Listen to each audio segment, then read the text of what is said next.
성도들 안녕하셨습니까? 네, 우리 명절 잘 보내시고 이게 정말 좋은 얼굴로, 밝은 얼굴로, 건강한 얼굴로 다시 뵙게 돼서 하나님께 정말 감사를 드립니다. 또한 온라인에서 우리 함께 예배하고 있는 모든 부객교회 식구들 하나님의 은혜가 또 우리 모두에게 함께하기를 바랍니다. 오늘은 제가 종의 종이란 제목으로 주의 말씀을 좀 대언하려고 합니다. 먼저 요한복음 13장 1절에서 7절 말씀을 좀 보도록 하겠습니다. 요한복음 13장 1절에서 7절 말씀입니다. 요한복음 13장 1절에서 7절 말씀을 제가 읽도록 하겠습니다. 6월절 전에 예수께서 자기가 세상을 떠나 아버지께 돌아가실 때가 이른 줄 아시고 세상에 있는 자기 사람들을 사랑하시되 끝까지 사랑하신다. 마귀가 벌써 시몬의 아들 가롯 유다의 마음에 예수를 팔려고 생각을 넣었더니 저녁 먹는 중 예수는 아버지께서 모든 것을 자기 손에 맡기신 것과 또 자기가 하나님께로부터 오셨다가 하나님께로 돌아가실 것을 아시고 저녁 잡수시던 자리에서 일어나 겉옷을 벗고 수건을 가져다가 허리에 두르시고 이에 대야에 물을 떠서 제자들의 발을 씻으시고 그 두르신 수건으로 닦기를 시작하여 시몬 베드로에게 이르시니 베드로가 이르되 주여 주께서 내 발을 씻으시나이까? 예수께서 대답하여 이르시되 내가 하는 것을 내가 지금 알지 못하나 이후에는 알리라. 저는 십자가 이야기를 지금 하고 있습니다. 지금까지 4번의 십자가 이야기를 했는데요. 첫 번째 이야기가 병든 자라는 제목이었습니다. 두 번째는 종려나무 일요일, 세 번째는 성전에서 열정으로 일하셨던 주님, 그리고 오늘 4번째 이야기는 바로 종의 종이란 제목으로 여러분 함께 말씀을 나누려고 합니다. 제가 어릴 때 추석날 친척집에 가면요, 친척들이 많이 오시면 항상 복잡한 게 있어요.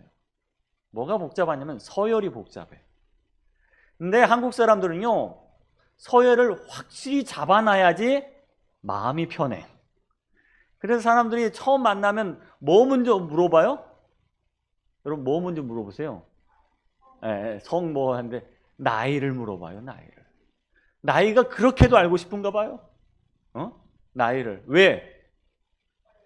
서열을 딱 잡아야지 질서가 잡히거든요. 아, 내가 이 사람한테 뭐 해도 되겠다? 말라도 되겠다. 혹은 내가 이 사람한테 좀 함부로 해도 좀 되겠네 라고 하려면 뭘 알아야 돼요? 나이를 알아야 돼, 나이를. 근데 형제간은 이 나이가 더 민감해요, 여러분. 저도 친척 가운데 저랑 나이가 같은 형제들이, 사촌이 있습니다. 맞아요. 그러면 뭘 따져요, 꼭? 생년월일을 따져갖고 형과 동생을 뭐요? 꼭 나눠야 돼요. 이게 한국 사람들의 특징인 가 봐요. 다른 나라도 그런지 안 그런지 모르겠지만요, 이 서열이 딱 드러나야지 우리 마음이 편한가 봅니다. 여러분, 대한민국에는요 교회가 참 많습니다. 그렇죠? 십자가가 정말 많아요. 근데 이 십자가를 여러분 어디서 세우죠? 어디다 세워요? 제일 어디다 세워요? 높은 데다 세워요. 십자가를 제일 높은 데다 세워요. 건물의 가장 높은 데다가 뭘 세워요? 십자가를 세워요. 그래서 사람은 안 보여도 누구는 보여야 돼? 십자가는 보여야 돼. 그런데 말이죠, 교회의 십자가를 가장 높은 데 세우는 게 과연 주의 뜻일까라는 생각을 좀 해보게 되었습니다. 물은 항상 낮은 데로 흐른다 그래요. 낮은 데로 흘려서 그 낮은 데를 가장 채운 다음에 높은 데로 올라가요. 근데 사람은요, 뭐 먼저 세워놓고 가장 높은 데서 만족하고 나서 그게 어디로 내려가길 바라요? 낮은 데로 내려가길 바란다는 사실입니다. 주님의 십자가가 무엇일까? 가장 높은 곳에 세워진 것이 주의 십자가가 아닌가? 가장 낮은 곳에서 시작했던 것이 바로 주의 십자가였다라고 저는 생각합니다. 주님은 가장 낮은 곳을 풍성하게 해놓고 높은 곳으로 올라가십니다. 앤드루 머레이라는 선교사이자 목사님이 한 분 계십니다. 아주 유명한 목사님인데 19세기에 남아프리카 성자라고 불리웠던, 그리고 기도와 성령의 사람으로 불리웠던 그런 목사님이셨고 한 200여 권의 240여 권의 책을 쓰신 분이었습니다. 아주 영성이 충만한 분이었습니다.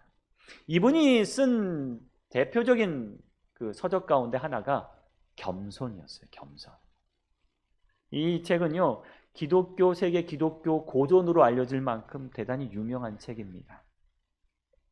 이 겸손이라는 책에 보면요, 앤드류 머레이 목사님이 겸손을 나무의 뿌리로 비유했습니다. 겸손 없이는 어떠한 영적인 열매도 불가능하다라고 이야기합니다. 뿌리가 건강해야 나무도 건강하고, 뿌리가 건강해야 좋은 열매를 맺는데, 겸손한 성품은 우리의 뿌리와 같다라고 이야기합니다. 여러분, 십자가는 나무로 만들어져 있죠. 그 십자가를 버틸 수 있는 뿌리는 무엇이었을까요? 십자가 깊숙이 숨겨져 있는 뿌리는 무엇이었을까? 그것은 바로 예수님의 겸손이었다라는 생각을 하게 되었습니다. 주님의 생애와 그의 죽으심, 그리고 그분의 높이 오르심, 그 비결 속에는 바로 겸손이라는 미덕이, 교훈이 숨겨져 있다는 사실을 오늘 말씀을 통해서 여러분 기억하게 되길 바랍니다. 제가 예수님의 순환주간에 대해서 쭉 이야기를 하고 있습니다. 성경에는요, 이 예수님의 순환주간에서 잘 설명하다가 정말 이 부분에 대해서는 사복음서 모두 다 다룰 정도로 아주 자세하게 기록된 부분이 하나 있습니다. 그 부분이 뭐냐? 바로 최후의 만찬입니다. 유월절 만찬에 대해서는 사복음서 기자들이 정말 자세하게 기록을 하고 있습니다. 일요일에 예수님께서는 예루살렘 성에 나귀 새끼를 타고 입성하셨습니다. 그리고 월요일 날 성전에서 백성들을 깨끗하게 하시고 그 백성을 가르치기 시작합니다. 다른 일 많이 하지 않으셨어요. 성전에서 열정적으로 가르치시고 병자를 고치셨습니다. 복음을 전파하셨어요. 주님의 열정은 그분의 마지막을 채워가고 있었습니다. 그리고 목요일이 되었습니다. 목요일이 되자 주님은 제자들에게 우리 유월절 만찬 좀 하자. 우리 같이 한번 먹자? 밥 한번 먹자 라고 말씀하시면서 내가 다 해놨어요. 우리 하나님이 다 예약 다 꺼내놨으니까 저기 마을에 가면 물동이를 이고 가는 사람한테 물어봐라. 뭘요?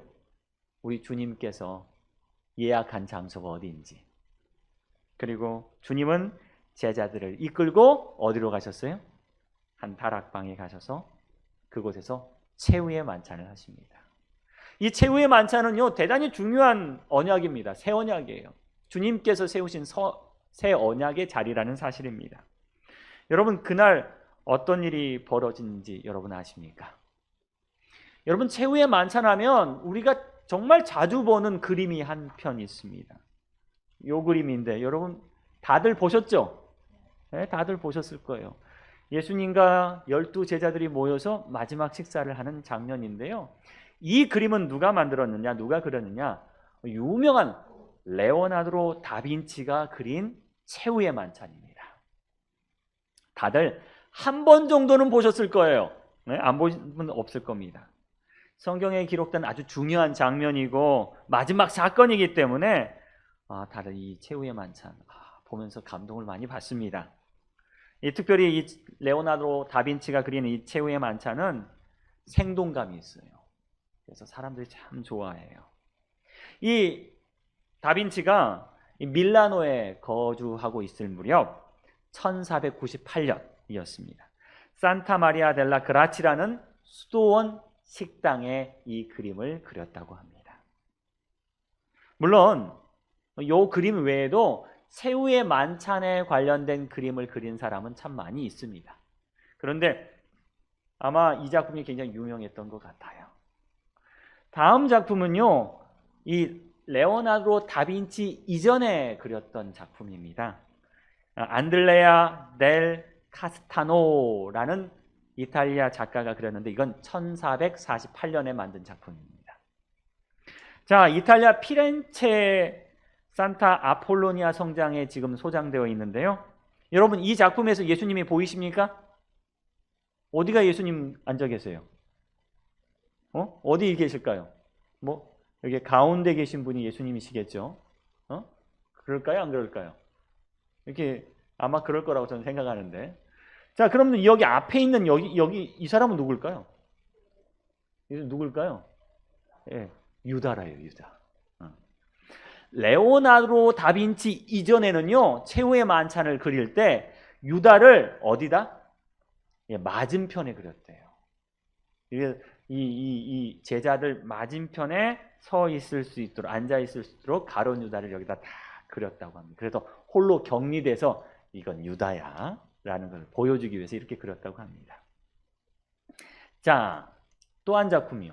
이것도 유명한 작품인데요. 이건 도미니코 기를란다요라는 1480년 작품입니다.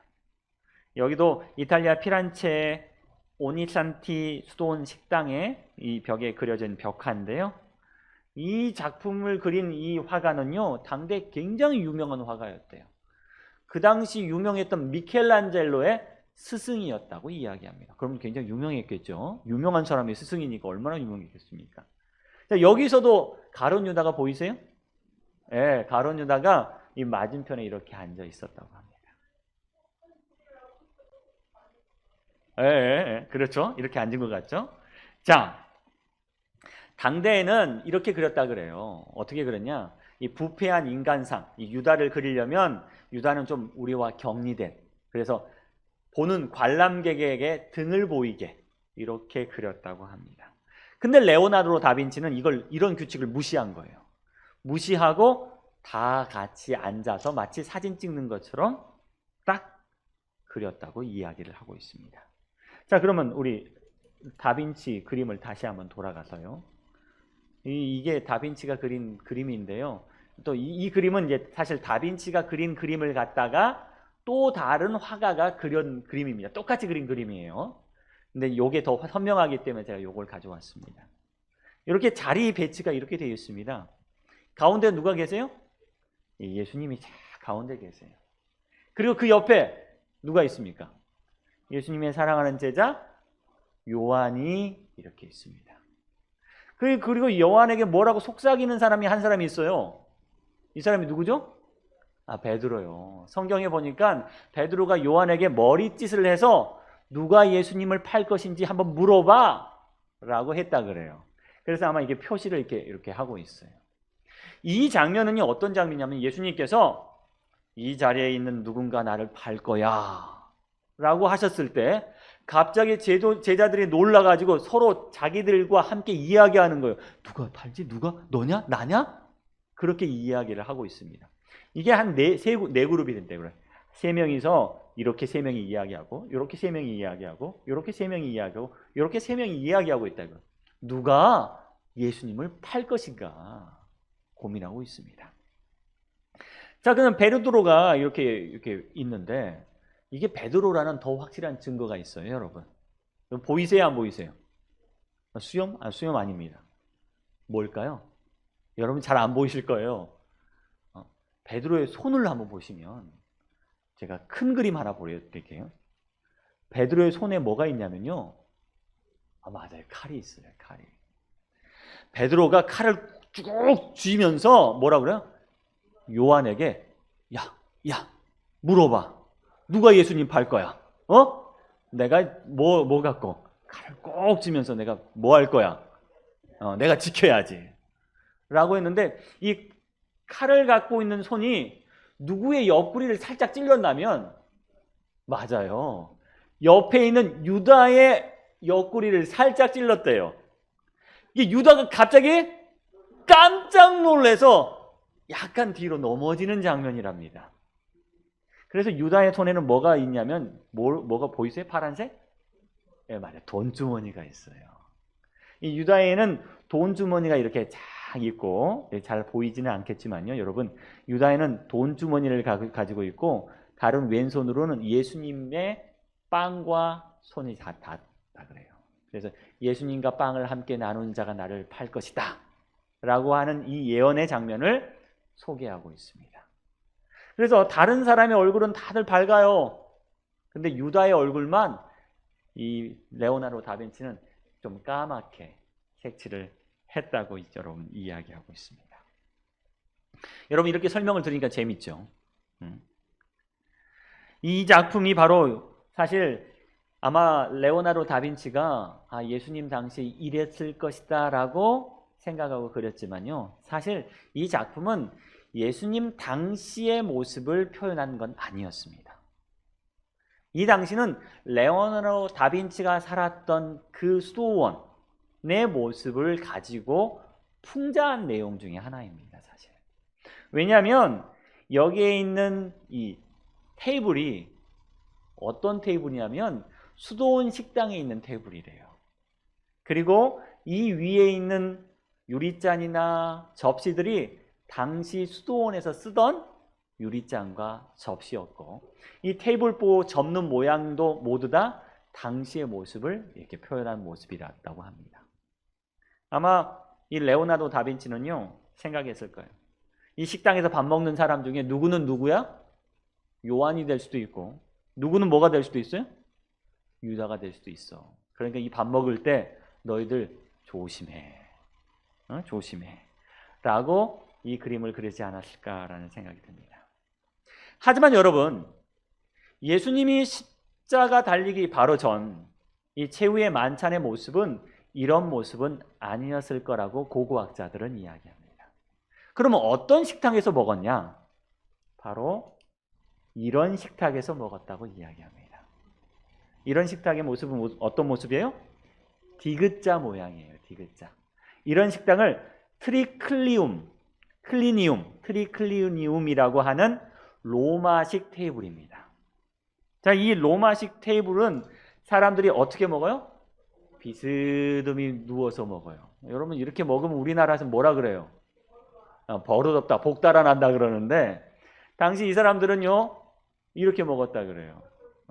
뭐 이 사람들은 뭐 수저 갖고 젓가락 갖고 먹지 않고 뭐 갖고 먹었어요? 손으로 이렇게 먹었으니까 이렇게 먹어도 뭐 큰 문제는 안 될 것 같은데, 제가 보면 소화가 안 될 것 같은데, 소화가 안 될 것 같은데 이렇게 먹었다고 그럽니다. 이 로마 시대의 연회용 테이블인데요, 이 테이블은 이렇게 쿠션을 대고 바닥에 비스듬히 누워서 식사하는 게 버릇이었습니다. 이 사복음서에는요, 분명히 예수님과 이 제자들의 마지막 식사를 유월절 만찬이라고 소개하고 있기 때문에 아마 이런 식으로 먹었을 것이다 라고 학자들은 추측하고 있습니다. 유대인들은요, 이 유월절 만찬은 무엇을 기념하기 위해서 식사를 했냐면 출애굽을 기념하기 위해서 식사를 했어요. 그래서 이 출애굽기에 보면 사실 유월절 식사는 어떻게 먹으라고 이야기하냐면 서서 급하게 먹으라라고 나와 있지만요, 이제 다 이걸 출애굽했고 그걸 기념하기 위한 식사이기 때문에 유대인 랍비들은, 야, 우리가 이제는 어디에서 종되었던 애굽에서 탈출했으니까 그를 기념하기 위한 식사니까 어떻게 먹어라? 주인처럼 먹어라. 종들은 어떻게 먹어요? 서서 밥 먹어야 되지만 주인은 어떻게 먹어요? 로마의 이 귀한 귀족들 밥 먹는 것처럼 어디요? 딱 자리를 깔고 이게 누워서 누구처럼요? 이 귀족처럼 밥을 먹어라 해가지고 세데르라는 식사 습관이 있었다 그래요. 규정이 있었다 그래요. 이게 누워서 밥을 먹고 있으면 누가 와서 이게 시중을 합니까? 종들이 와서 시중을 해주는 거예요. 왜? 나는 이제 뭐니까? 자유인이니까. 나는 이제 이 애굽에서 탈출한 종이 아니라 자유인이니까 이렇게 딱 누워 있으면 옆에서 누가 종들이 와서 발도 씻겨주고 또 뭐요? 여기 맛있는 음식도 놔주고 이런 식사를 했었다라고 이야기합니다. 근데 또 한 가지 기능이 있어요. 이 로마 시대 이 식탁의 기능은요, 중요한 기능이 있었는데 그게 뭐냐? 이 모임에 참석한 사람들의 사회적 신분이나 서열에 따라 자리가 정해져 있었다는 거예요. 자리가. 여러분도 우리 이게 좋은 자리 있죠, 여러분? 어른들이 가면 꼭 모셔야 될 그 자리가 있는 것처럼 이 식탁에서는 자리가 있었다고 합니다. 자, 제가 설명을 해드리겠습니다. 자, 주인이 어디에 앉느냐? 주인이 어디냐? 주인이 어디 앉을까요? 아니에요, 여러분. 주인은 바로 왼쪽 두 번째 자리가 바로 주인의 자리예요. 이 연회를 베푼 사람의 자리가 왼쪽 두 번째 자리고, 그러면 이 연회에서 가장 중요한 사람이 앉는 자리는 어딜까요? 자, 왜 주인이 여기 왼쪽 두 번째 앉았으면 가장 중요한 손님이 앉는 자리 어딜까요? 에? 주인의 바로 옆자리, 바로 두 자리. 요 자리하고 요 자리가 가장 중요한 사람이 앉는 자리래요. 그 다음에 이제 중요한 사람이 뭐 요 맞은편에 앉는다 뭐 그렇게 이야기하는데, 이렇게 이야기합니다. 다 주인 자리가 있었다는 거예요. 자리가. 여러분, 우리도 자리 있어요, 없어요? 자리 있어요, 여러분. 자리 있어요. 요새 사회생활 잘하려면요, 이 자리를 잘 찾아가야 된다고 합니다. 제가 인터넷 찾아보니까 다 사회, 이 회사도 자리가 있다 그래요. 여기 보니까 회의할 때 가장 높은 사람이 앉는 자리가 어디예요? 안쪽 구석 자리가 제일 높은 사람이 앉는 자리예요. 머리가 벗겨진 자리. 그리고 출입구는 제일 막내가 앉는 자리라고 이야기합니다. 자, 엘리베이터에도 여러분 자리가 있대요. 세상에. 엘리베이터도 타면 사장님은 어디 앉아요? 사장님은 어디 서요? 제일 안쪽하고 과장님, 사장님 옆자리. 그 다음에 막내는 어때요? 여기 제일 옆에서 뭐 눌러야 돼요? 단추 누르는 자리라고 합니다. 자, 차량을 탔어요. 차량을 탔을 때. 차량을 탔을 때 아무 데나 앉으면 돼요, 안 돼요?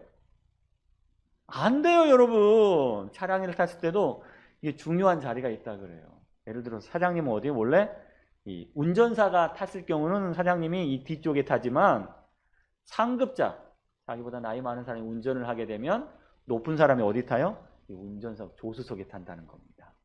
이게 이제 사회적으로 통념적으로 통용되는 자리라는 거예요. 자리.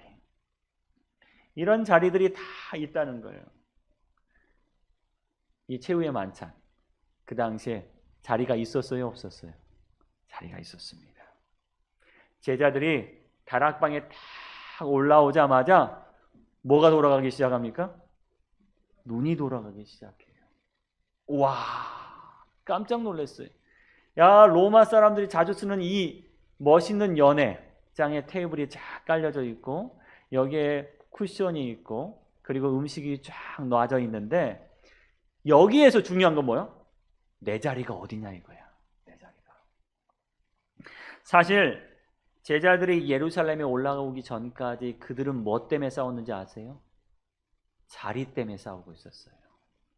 예수님과 계속 이제 여행하면서 주님의 마지막 여행이 되는데 이 마지막 여행 6월절을 준비하기 위해서 예루살렘에 올라가는 그 여정 가운데서도 그들은 뭐 때문에 싸우고 있었냐면 자리 때문에 싸우고 있었어요. 누가 하늘에서 더 높은 자리를 차지할 것인가?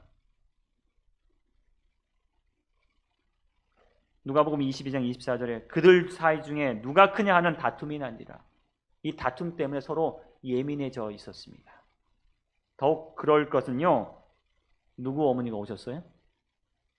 이 야고보와 요한의 어머니가 오셨어요. 그리고 예수님이 딱 찾아오신 거예요. 그래서 뭐라고 말씀하세요? 예수님, 우리 아들들 이렇게 고생시켰으니까 뭐 해달라고요? 하나는 하나님의 나라의 오른편에 앉혀주시고 하나는 하나님 나라의 왼편에 앉아주십시오 라고 딱 한 거예요. 근데 이 말을 예수님께만 조용히 했으면 됐는데 그게 아니라 이 어머니가 뭐가 없어요? 눈치가 없어. 눈치가. 자식 사랑하는 마음 때문에 눈치도 없고 그냥 예수님께 제자들이 다 있는 곳에서 그 말을 한 거야. 이 제자들이 화가 나요, 안 나요? 화가 나요. 니만 고생했냐? 우리 나도 고생했다. 니만 따라다녔냐? 나도 따라다녔다. 게다가 여러분, 이 제자들 중에 가장 어린 녀석이 누군지 아세요? 요한이라고 전해져요. 요한이. 나이도 어린 요한이 그새 어디 자리를 노려요? 총리 자리? 야, 하나님이 예수님의 옆자리를 노리다니 저런 뭣도 없는, 버릇도 없는. 그 중에 가장 화가 난 사람이 누군지 아세요? 유다였대요. 유다. 유다가 화가 여기까지 났습니다. 예? 예? 가론 유다. 가론 유다가 화가 여기까지 나가지고 이제 누구랑 싸워? 야고보하고 요한하고 멱살을 잡고 싸우는 거예요. 니들이 어머니 데리고 와고 이런 짓을 하는, 하나님 높은 자리라는, 이 자리가 누구 자리인데? 내 자리인데. 그런데 예수님께서 이 제자들을 다 이끌고 이제 마지막 만찬을 하시기 위해서 다락방에 딱 올라가서 문을 딱 여는 순간 뭐가 돌아가기 시작해요? 눈이 돌아가고 머리가 돌아가기 시작해요. 여기서 내가 가장 높은 자리에 앉아야 되는데 왜? 이 자리만 딱 봐도요, 어떤 사람이 귀한 사람, 어떤 사람이 천한 사람, 이 서열이 딱 나누어지기 때문에 그래요. 유다가 머리가 돌아가기 시작하고 요한도 머리가 돌아가기 시작해요. 내가 어디에 앉아야 돼? 가장 높은 자리에 앉아야 돼. 가장 높은 자리. 그래서 가장 높은 자리를 찾는데 예수님이 이제 주인이니까, 스승이니까 딱, 아마 요한이 그랬을까요? 유다가 그랬을까요? 예수님이 이 자리에 앉으세요 하면서 주인의 자리에 딱 앉혀주는 척 하면서 자기는 어디예요? 예수님이 옆자리에 딱 앉은 거예요. 그리고 요한도 뭐야? 이건 내 자리 뺏기겠네? 딱 앉은 거예요. 앉으면 일어나면 돼야 안 돼? 여러분, 일어나면 뺏기는 거야. 일어나면 뺏기는 거야. 그러니까 어떻게 해요? 앉아있는 게 아니라 아예 누웠어. 아예 누웠어. 이거 뭔 자리니까? 내 자리니까. 발 씻어야 되는데 발 씻으려고 일어나면 어떻게 돼요? 뺏겨. 이 제자들이요, 그냥 발을 안 씻는 게 아니라 일어나면 뺏길까 봐 안 씻는 거예요. 그래서 딱 누워가지고 뭐 하고 있어요? 이 자리 안 뺏기려고 지금 이렇습니다.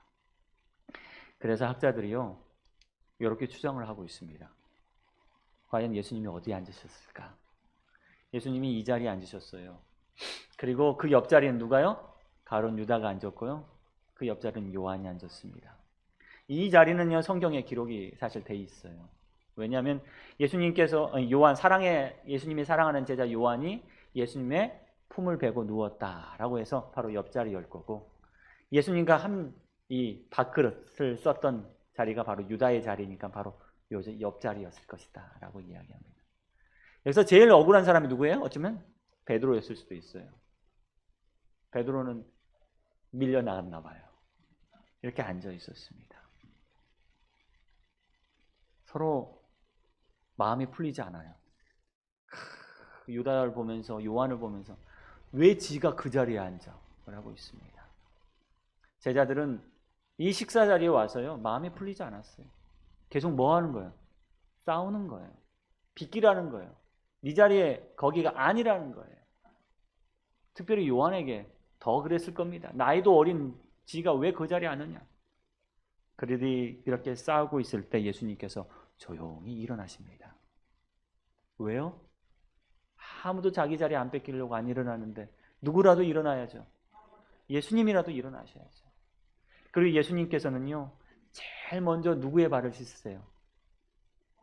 가론 유다의 발을 씻으세요. 그리고 아마 순서대로 이렇게 돌아가셨던 것 같아요. 제자들은 비스듬히 누워서 있으면 예수님께서 물방아지를 떠다가 그들 발 앞에 가셔서 얘를 씻었어요. 원래 그 일을 누가 해야 돼요? 종들이 해야 돼요. 하지만 이곳에는 뭐가 없었냐면 종은 없었어요.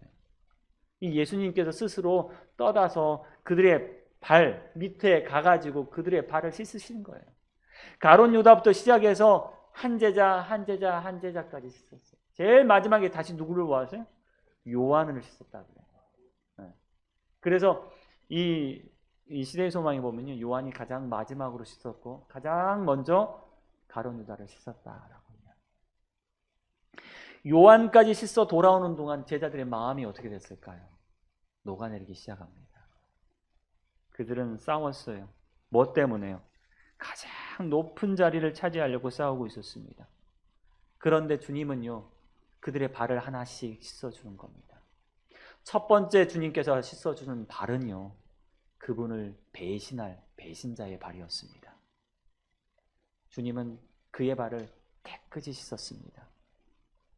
근데 그는 마음이 돌아오지 않았던 것 같아요. 다른 제자들의 발을 씻기고 있는 동안 제자들은 마음의 감동을 받기 시작합니다. 하지만 누구만은요, 유다만은 돌아오지 않은 겁니다. 베드로에 이르렀을 때 베드로는 이렇게 말합니다. 주여, 주여, 주님께서 이 일을 하시면 어떻게 합니까? 내가 이 일을 하지 않은 너희와 상관이 없구나. 그럼 내 몸을 다 씻어주십시오 라고 고백합니다. 여러분, 제자들이 이 언약의 왕국에서 가장 높은 자리를 차지하려고 다투고 있는 동안 그리스도는 허리에 띠를 두르시고 그를 주님이라고 부르는 사람들의 발을 씻으심으로 종의 직분을 다하셨다. 잔치가 있는 동안 종들이 손님들의 발을 씻는 게 바로 관례였습니다. 이때 그 일을 할 수 있도록 이미 준비가 다 되어 있었습니다.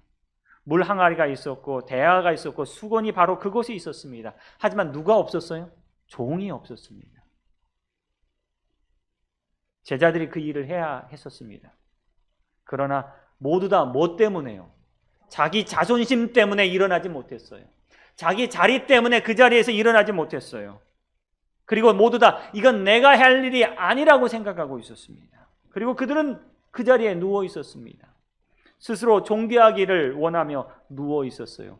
6월절 잔치, 6월절 식사인 것처럼 그들은 누워서 나는 이제 뭐다? 자유인이고 주인이라는 생각으로 누워 있었습니다. 끝까지 누워 있었어요. 그러나 주님은 서로 높고자 하는 제자들의 발을 씻기기 시작하십니다. 자신을 배반하고자 하는 자의 발을 씻기셨습니다.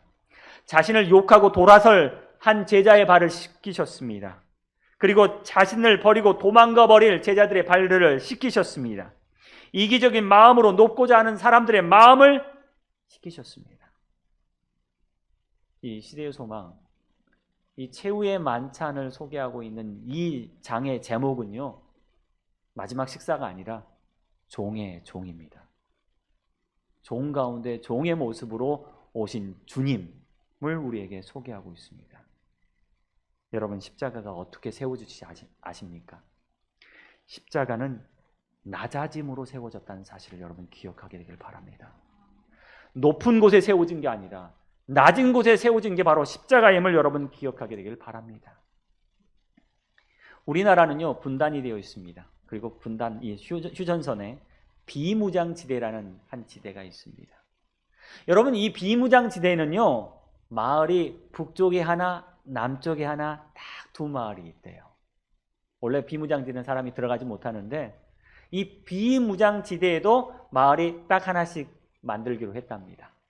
그래서 북한에 있는 마을의 이름이 기정동 마을이고 남한에 있는 마을이 대성동 마을입니다. 이 마을에 살면요, 세금도 안 내도 되고요, 병역도 안 해도 된대요. 그리고 여기는 대한민국 경찰이 안 들어간대요. 이런 곳이라고 합니다. 그런데 이 마을이 서로 경쟁이 붙었던 때가 있었습니다. 무슨 경쟁이 붙었는지 아세요? 계양대 높이 세우기 경쟁이 붙었어요. 한 1970년대였을 겁니다. 1970년대 이 대성동 국민학교에 높이 한 48m 정도 되는 태극기 계양대를 만들었다 그래요. 여기는 대한민국 영토입니다라는 것을 보여주기 위해서 한 48m 정도 되는 계양대를 딱 만드니까 얼마 뒤에 옆에 있는 기정동 마을에서 어떻게 해요? 그거보다 더 높은 80m짜리 계양대를 만들었대요. 그러면서 1982년에 이제 이 계양대가 좀 부서지고 고장이 나서 우리 다시 하나 세우자라고 하면서 대한민국에서는 99.8m짜리 계양대를 이렇게 올렸대요. 야, 그거 보니까 북한에서 어떻게 됐어요? 야야야, 한 달 뒤에 165m짜리 계양대를 올렸대요. 그럼 남쪽에서는 어떻게 해야 돼요, 여러분? 그 당시 165m는요, 세상에서 가장 높은 국기 계양대였습니다. 기네스북에도 올라갈 만큼. 지금은 아니지만 165m짜리 높은 계양대를 올렸대요. 남쪽에 있는 이장이, 야, 이러다가 뭐가 없겠다. 아유, 끝이 없겠다. 이거 쓸데없는 일 그만두자 이거 그만둬서 경쟁이 끝났다고 합니다. 그런데요, 경쟁이 끝나서 좋은 건 아닙니다. 지금 이 높은 계양대에 거는 그 국기가, 태극기가 가로 18m, 세로 12m짜리 아주 특수천으로 만든 국기라 그래요. 개당 얼마인지 아세요? 180만 원짜리래요.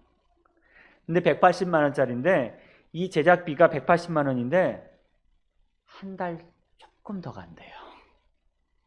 그래 1년. 왜냐면 바람이 불어서 금방 헤어진다는 거예요. 그러니까 뭐요? 1년이면 10개 이상의 태극기를 갈아야 된다는 거예요. 뭐 하다가? 서로 감정 싸움하다가 지금도 뭐 나가고 있어요, 여러분? 세금이 이렇게 지출되고 있다 그래요. 그래서 이거 유지비만 해도 1년에 한 1,000만 원이 넘는다 그럽니다. 여러분, 서로 높아지려고 하는 경쟁은요, 끝이 없습니다. 서로 높아지려고 하는 순간 우리는 의미 없는 지출을 해야 돼요. 그렇죠? 누가 백 사면 나는 그것보다 뭐한 백 사야 돼? 좀 비싼 백 사야지. 그러면 그 백 보면 화가 나 안 나요? 또 그것보다 조금 더 비싼 백 사야지. 우리가 서로 높아지려고 하는 순간요, 우리는 감정의 소비를 해야 돼요. 우리가 더 높아지려고 하는 순간 우리는 중요하지도 않은 일에 더 많은 노력을 해야 되고 더 많은 재정을 투자하고 더 많은 감정을 소비해야 된다는 사실입니다. 여러분, 십자가는 어떻게 세워졌습니까? 제자들은 십자가를 세워지려는 그 순간 뭐 하고 있었어요? 더 높아지려고 감정의 소비를 하고 있었습니다. 하지만 십자가는 더 낮아짐으로 세워지는 것임을 여러분 기억하게 되길 바랍니다. 누가복음 9장 23절에 이런 말씀이 있습니다. 또 무리에게 이르시되 아무든지 나를 따라오려거든 자기를 부인하고 날마다 제 십자가를 지고 나를 따를 것이니라. 날마다 제 십자가를 지고 나를 따를 것이니라. 근데 이 십자가가 무슨 십자가예요? 어떤 사람은요, 이 십자가를 지고 어디로 올라가요? 높은 곳에 올라서 자기의 왕국을 세우는데 쓴답니다. 자기의 노력이나 자기의 업적이나 자기의 선행이나 자기의 덕으로 이건 내 십자가야 하면서 뭘 세워요? 자신의 왕국을 세우는 데 씁니다. 십자가를 가지고 가고 있다고요? 어떤 사람들은요, 자기의 벽돌을 들고 자기의 십자가를 들고 바벨탑을 세우는 일에 더 집중하고 있다는 사실입니다. 더 높이 올라가서 자기의 십자가를 건물 꼭대기에 세우려고 합니다. 내가 지는 십자가는 다른 사람보다 더 무겁고 더 화려하고 더 크다고 자랑합니다. 하지만 그것은 여러분, 십자가가 아닙니다. 십자가를 가지고 바벨탑을 쌓는 실수를 오늘 우리도 하고 있다는 사실을 기억하게 되길 바랍니다. 십자가를 지고 나를 따르라고 하신 것은요, 십자가를 지고 예수님처럼 낮은 곳으로 내려가라는 이야기입니다. 많은 사람은 높고자 합니다. 하지만 주님은 이렇게 말씀하십니다. 누구든지 자기를 높이는 자는 낮아지고 누구든지 자기를 낮추는 자는 높아지리라. 따라서 십자가는요, 높은 곳에 세우는 것이 아니라 낮은 곳에 세우는 것이 바로 십자가입니다. 수많은 사람들이요, 예수님처럼 십자가를 졌습니다. 사실 십자가 형벌은 로마 시대의 법정 최고형 가운데 하나였지만 수많은 사람들이 십자가를 지고 십자가 때문에 죽었습니다. 십자가에 못 박혀 죽었습니다. 이 십자가 형벌은 페르시아에도 있었고 이집트에도 있었고 페니키아에도 있었다고 이야기합니다. 역사의 기록에 보면요, 알렉산더 대왕이 티노스라는 곳을 정복하고 나서 2,000명을 십자가에 못 박았다 그래요. 로마 시대에 반항한 노예나 반역자를 십자가에 매달려 죽였습니다. 어떤 때는요, 어떤 이 도로에 6,000개의 십자가가 세워졌다 그래요. 사실 수많은 사람들이 십자가를 지고 죽었습니다. 하지만 그들의 십자가와 예수의 그리스도의 십자가 다른 이유는 뭡니까? 그들도 십자가에 죽었지만 예수의 십자가와 달랐던 이유는 예수님은 그분의 겸손과 겸비와 낮아짐으로 세웠다는 사실입니다. 그분은 종의 종이 되어서 제자들을 섬기고 백성들을 섬기며 그 십자가를 세웠다는 사실입니다. 똑같은 십자가가 아니라는 겁니다. 주님은 마지막으로 유다에게 사랑을 베푸십니다. 첫째 자리를 차지하려고 했었고 언제나 높아지려고 했던 이 유다를 주님은 끝까지 봉사하셨습니다. 그리고 유다에게 이렇게 이야기합니다. 친구야, 너가 무엇을 하려고 왔는지 행하라. 이 말씀은 유다가 로마 군인들을 데리고 예수를 잡으러 왔을 때 주님께서 하신 말씀입니다. 저 같으면 뭐라고 이야기했을까요? 이 배신자야 라고 했을 것 같은데 주님은요 뭐라고 말씀하셨냐면 친구야 라고 말씀하십니다. 오늘 주님께서 열정으로 십자가를 세우셨다면 오늘 주님께서 세우신 십자가는 겸비와 겸손으로 세우신 십자가입니다. 여러분 십자가가 무엇이냐고 묻는다면요 주님의 겸손의 바로 결정체임을 여러분 기억하게 되길 바랍니다.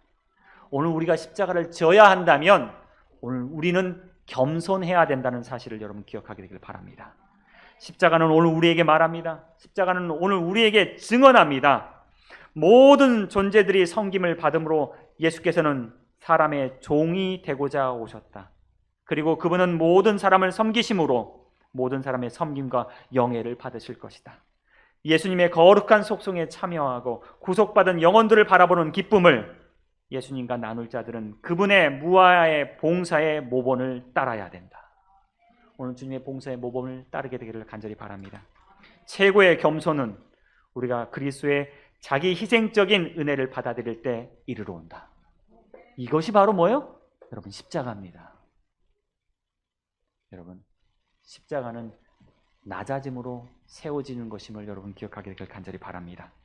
빌립보서 2장 6절로 8절 그는 근본 하나님의 본체시나 하나님과 동등됨을 취할 것으로 여기지 아니하시고 오히려 자기를 비워 종의 형체를 가지사 사람들과 같이 되셨고 사람의 모양으로 나타나사 자기를 낮추시고 죽기까지 복종하셨으니 곧 그것이 뭐다? 십자가다. 그것이 바로 십자가다. 십자가의 모습을 여러분 제대로 이해하기를 간절히 바랍니다. 또한 오늘 우리가 주님께서 지신 그 겸손의 십자가를 함께 지게 되기를 간절히 바라며 오늘 말씀을 드리겠습니다.